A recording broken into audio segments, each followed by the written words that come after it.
Huawei D14 Keyboard Replacement.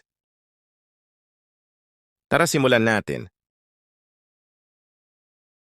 Gumamit ka ng Torx screw para matanggal mo ang 10 pirasong screw na makikita sa ilalim ng laptop.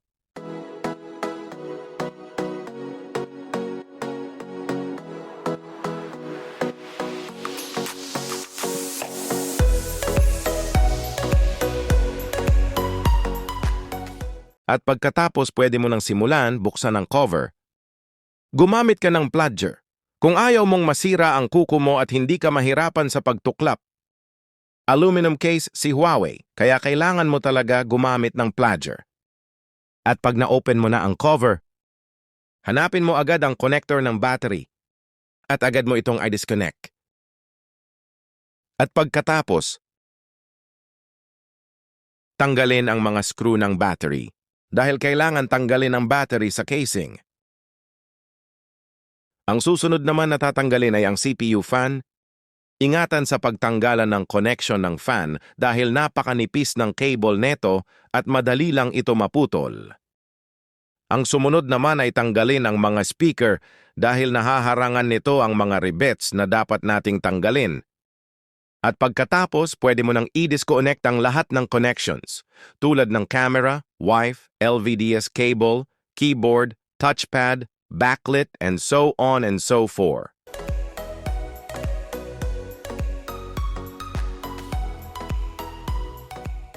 Huwag kalimutan i-disconnect ang flex ng power button bago mo tanggalin ang I/O board dahil napakanipis lang neto at madaling mapunit. Tanggalin mo na din ang lahat ng screw na makikita mo sa motherboard dahil kailangan mong tanggalin ang board sa casing.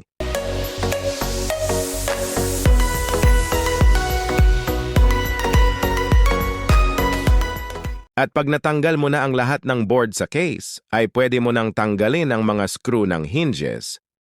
Kailangan din natin mahiwalay ang LCD sa case dahil nakokoberan din nito ang mga rivets na need nating tanggalin.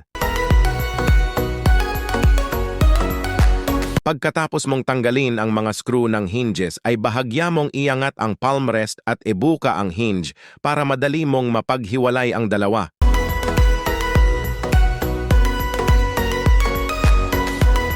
At pag napaghiwalay mo na, pwede mo nang simulan.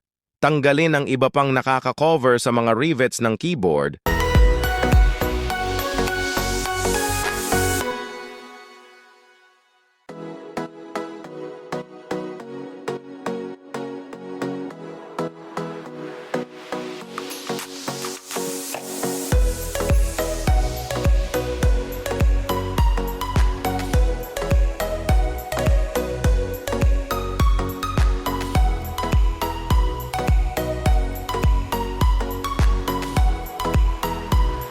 Ngayon, pwede mo nang simulan magtanggal ng rivets gamit ang cutter blade.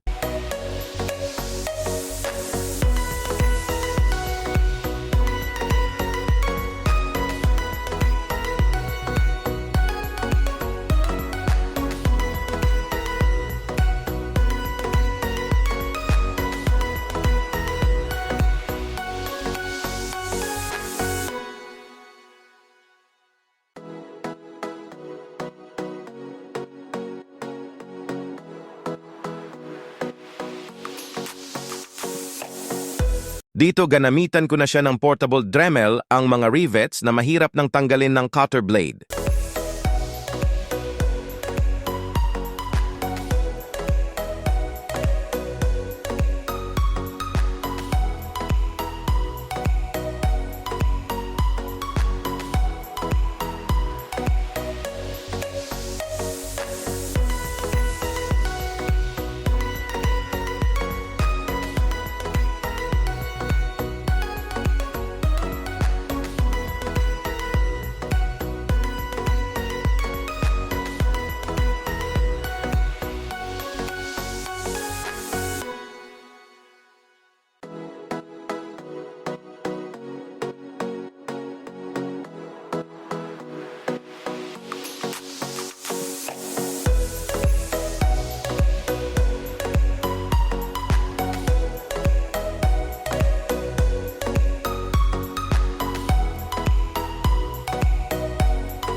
Dito gagamitan ko na ng konting puwersa dahil hindi ko na makita ang ibang rivets dahil natatakpan na ito ng backlit.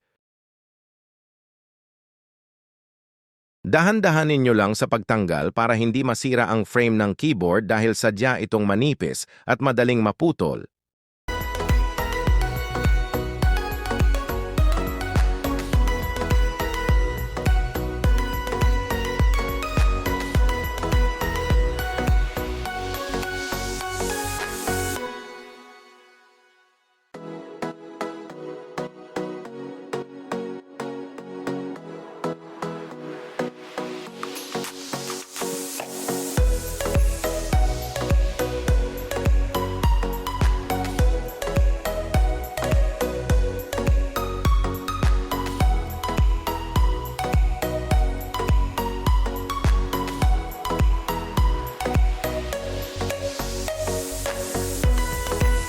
At pagkatapos nyong matanggal ang keyboard, huwag nyong kalimutan linisan ito dahil sigurado ako na napakakapal na ng dumi na sumiksik na dito sa frame.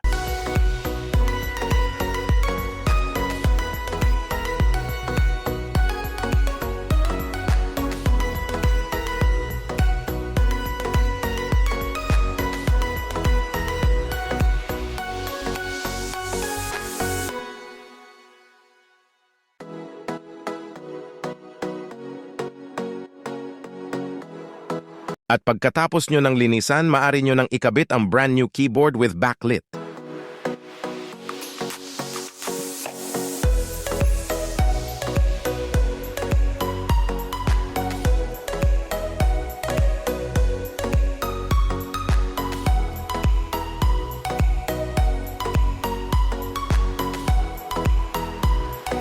Gumamit ng soldering iron para sa pagbabalik ng rivets.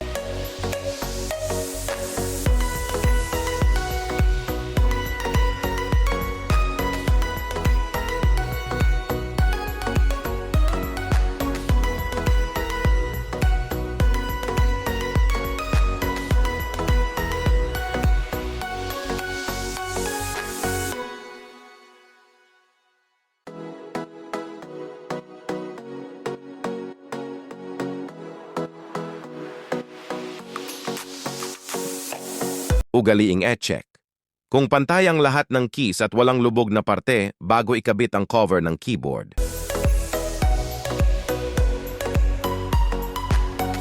Pagkatapos mong ikabit at i-rivets ang keyboard, maaari mo nang ilagay ang backlit.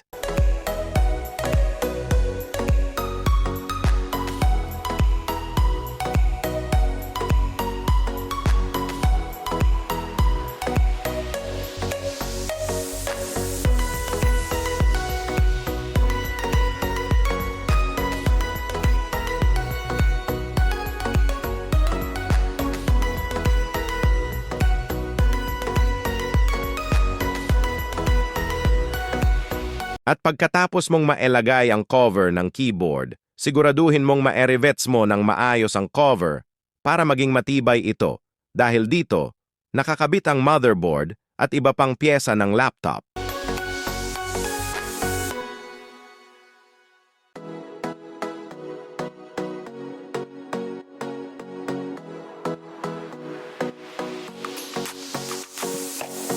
At pagkatapos mong maikabit Saint ma-rivets ang cover ng keyboard, maari mo nang simulan ang pagbabalik ng lahat ng pyesa niya at sisimulan mo ito sa speaker.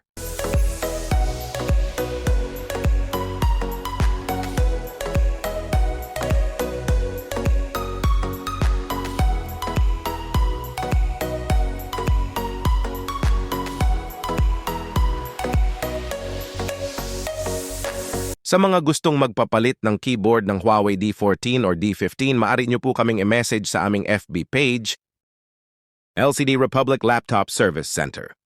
O maaari din po kayong magbisita sa aming 3 branches, Cubao, San Mateo, Montalban.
Ayan, tapos na.